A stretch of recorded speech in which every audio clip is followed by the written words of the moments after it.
Momento de oração.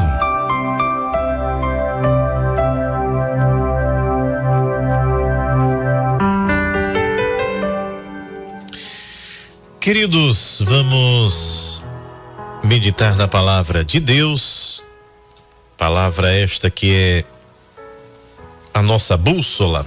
Eu quero compartilhar com você uma passagem que está no livro de 2 Samuel, no capítulo 7, que nos diz: E sucedeu que, estando o rei Davi em sua casa,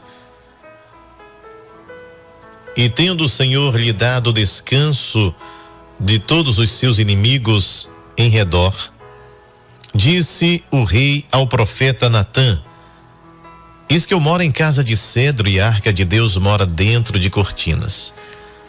E disse Natã ao rei: Vai e faze tudo quanto está no teu coração, porque o Senhor é contigo. É aí onde surge o interesse de Davi em construir um lugar onde pudesse colocar a arca do Senhor.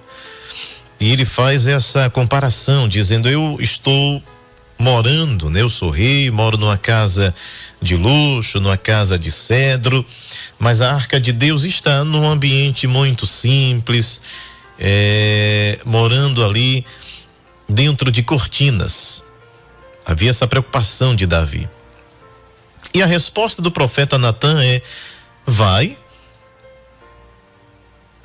faze tudo quanto está no teu coração, porque o Senhor é contigo. Em outra versão diz assim: vai para frente com os planos que tiveres em mente, porque o Senhor está contigo. Esta foi a resposta do homem de Deus. Mas a Bíblia também nos diz, meus amados irmãos, que enganoso é o coração. Está lá em Jeremias 17:9. Enganoso é o coração mais que todas as coisas, e perverso quem o conhecerá.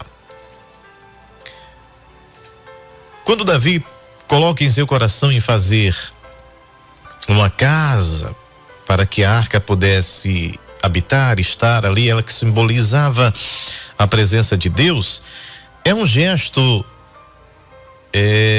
plausível, é um gesto de honra. Claro que no coração de Davi ele queria honrar a Deus. E o profeta, o seu conselheiro Natã, ele diz: faz, que não está no teu coração para fazer, faze, porque o Senhor é contigo. Palavras do conselheiro, palavras do profeta. E tá tudo certo. Não há nada errado até o versículo 2 e até o versículo 3. E por que eu citei o versículo de Jeremias? É porque tem coisas que acontecem em nossas vidas que a gente diz: Deus está no negócio. Tá tudo dando certo. E a gente, muitas vezes, olhando por esse prisma, dizendo que tá tudo certo, tá tudo se encaixando, tá tudo dando certo, então Deus está no negócio. A gente esquece até de orar, esquece de buscar ao Senhor, esquece de pedir confirmações a Deus, esquece de fazer como diz Tiago: se o Senhor quiser, amanhã faremos tal e tal coisa. Porque no nosso olhar, o olhar humano é enganoso. A nossa lógica, a nossa matemática não serve ao olhar de Deus. É diferente, assim como a terra está para os céus. E muitas das vezes aquilo que a gente está olhando que está dando certo, né? Tá tudo se encaixando e o final dá errado. E a gente diz: mas Deus estava dando tudo tão certo, o Senhor estava no negócio. É como se Deus abandonasse assim, fosse embora. É porque Deus nunca esteve.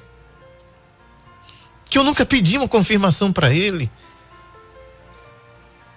Eu nunca perguntei se era a vontade dele de fazer aquilo. Mas estava tudo se encaixando, estava tudo dando tão certo. No namoro foi uma bênção, no noivado também. Aí o casamento parece que vai acabar porque não está dando certo. É porque você não pediu ao Senhor que abrisse os seus olhos, que confirmasse, nem no namoro, nem no noivado. Depois que casa é problema. Remediar aquilo que Deus disse que não separe o homem.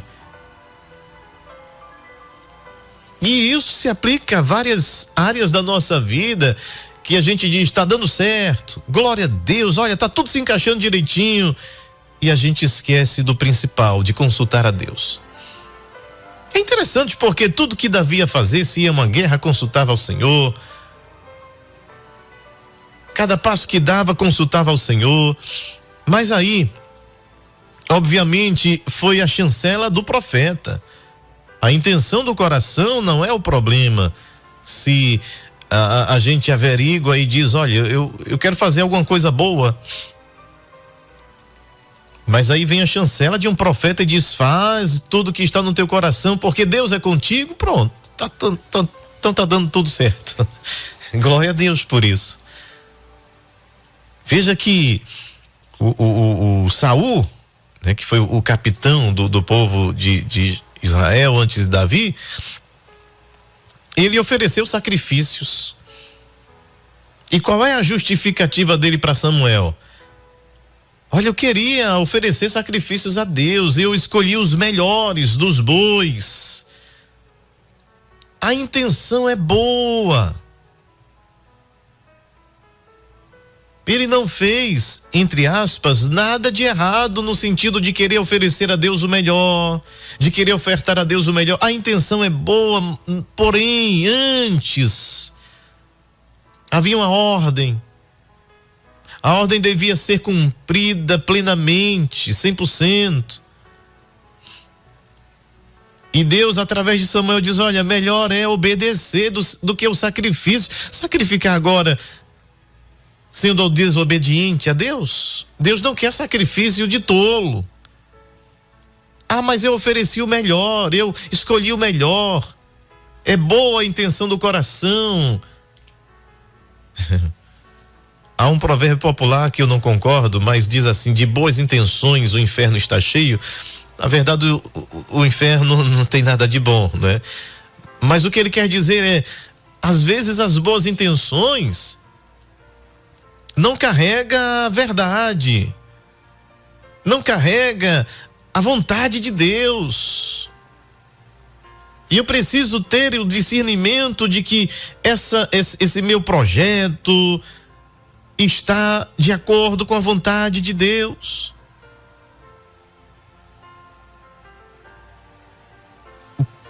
A própria expansão do evangelho, quantas vezes o Espírito Santo impediu Paulo de ir a determinado lugar? Ele queria pregar o evangelho, ele queria ir para um determinado lugar para expandir o evangelho, levar a boa nova do evangelho, mas em alguns momentos a Bíblia vai dizer, mas o Espírito Santo os impediu. A intenção é boa, mas não é a vontade de Deus. A vontade de Deus é outra. A vontade de Deus foi quando numa visão apareceu um homem e disse, atravessa a Macedônia e ajuda-nos. Então, bom é estar no lugar onde Deus quer que a gente esteja. Bom é estar debaixo da vontade de Deus. E qual é a vontade de Deus? Que a Bíblia diz que é boa, perfeita e agradável. É aquela que eu me submeto a ela, não que seja a minha vontade. Jesus, na oração no Getsemane, disse, Pai, que não seja feita a minha vontade. Ou seja, ele tinha uma vontade, ele tinha um interesse em algo, mas ele disse, não é a minha vontade que prevalece, mas é a tua.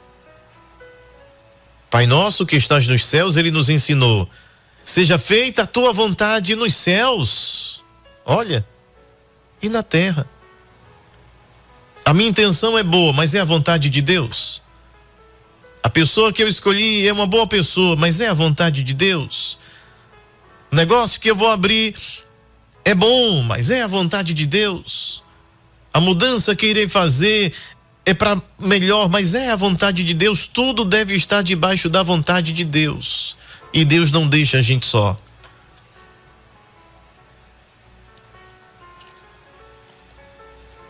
Aí, naquela mesma noite, veja, Davi se preocupou em fazer algo para Deus, uma casa para a arca do Senhor. E o profeta disse: vai, faz tudo o que está no teu coração, porque o Senhor é contigo.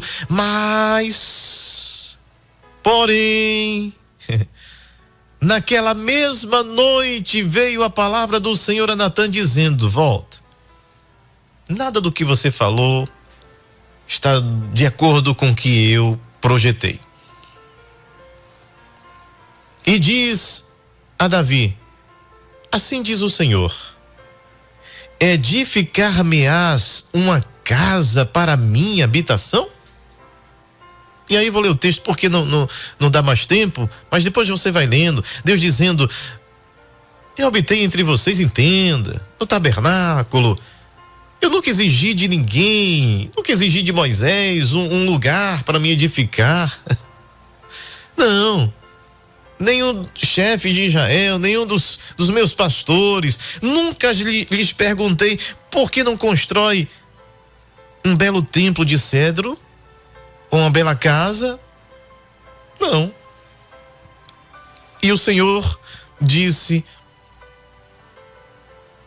eu te tomei da malhada. Veja, por que Deus diz isso para Davi?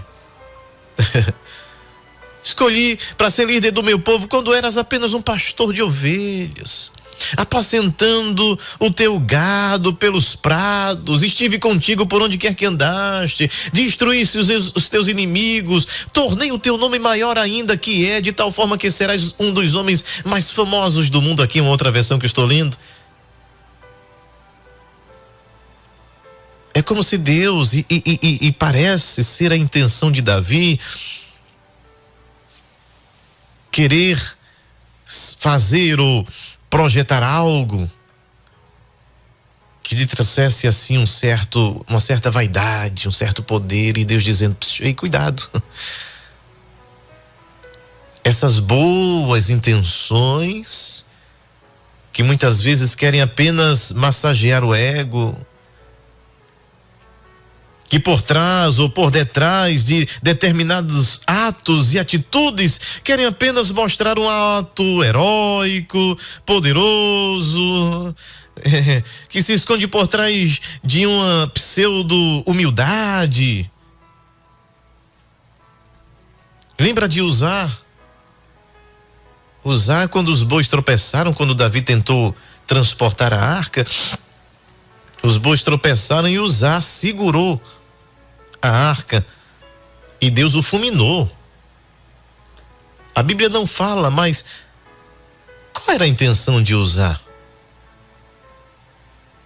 Porque se fosse pelo mesmo método, Davi também não poderia comer dos pães da proposição que somente os sacerdotes podiam comer. Jesus até diz isso. Não leste o que fez Davi, ele com seus homens, que comeram dos pães que não lhes era lícito comer? E por que eles não morreram? Porque a intenção era a preservação da vida. Já no caso de Uzá, eu não posso fazer julgamentos, mas o que a Bíblia diz é que Deus o matou. Porque muitas vezes as nossas atitudes, por mais bravura que mostrem, por uma atitude de benevolência, de socorro, seja lá, que seja interpretada pelos de fora como algo bom, na verdade esconde uma intenção de quem quer se projetar. Aí Deus vem para Davi e diz: lembra-te de onde eu te tirei. Qual a intenção de você querer fazer um templo, uma casa? Queridos, eu encerro aqui dizendo: cuidado com os nossos pensamentos, com as nossas projeções, com aquilo que projetamos, com aquilo que arquitetamos e dizemos: Deus está no negócio. Tem muita gente se enganando e este algo dá errado, e no final as pessoas querem culpar a Deus por algo que eles mesmos projetaram e eles mesmos colocaram Deus onde Deus não está, e quando dá errado diz: a culpa é de Deus. Quantas pessoas estão decepcionadas com Deus porque Deus não fez algo que eles julgavam que Deus estava, porque estava no seu ver, a seu ver, estava dando certo, estava se encaixando, mas Deus estava do lado de fora, dizendo: Não estou aí. Você nunca me perguntou, você nunca se interessou em saber minha opinião. Quando a gente chega em Apocalipse, a gente vê uma igreja que coloca Jesus para fora e continuava adorando Jesus, aplaudindo Jesus. Glória a Deus, Jesus nos dá prosperidade, somos ricos, enriquecidos estamos, de nada temos falta, temos ouro, temos prata, temos remédio, temos as melhores roupas, e Jesus dizendo: vocês não sabem que são pobres, cegos, nus, miseráveis, porque eu estou do lado de fora, eis que estou à porta e bato. Não adianta ficar aí gesticulando, adorando, abrindo a boca, chorando, se Jesus está do lado de fora. E vocês nunca perguntaram de fato se Jesus está aqui?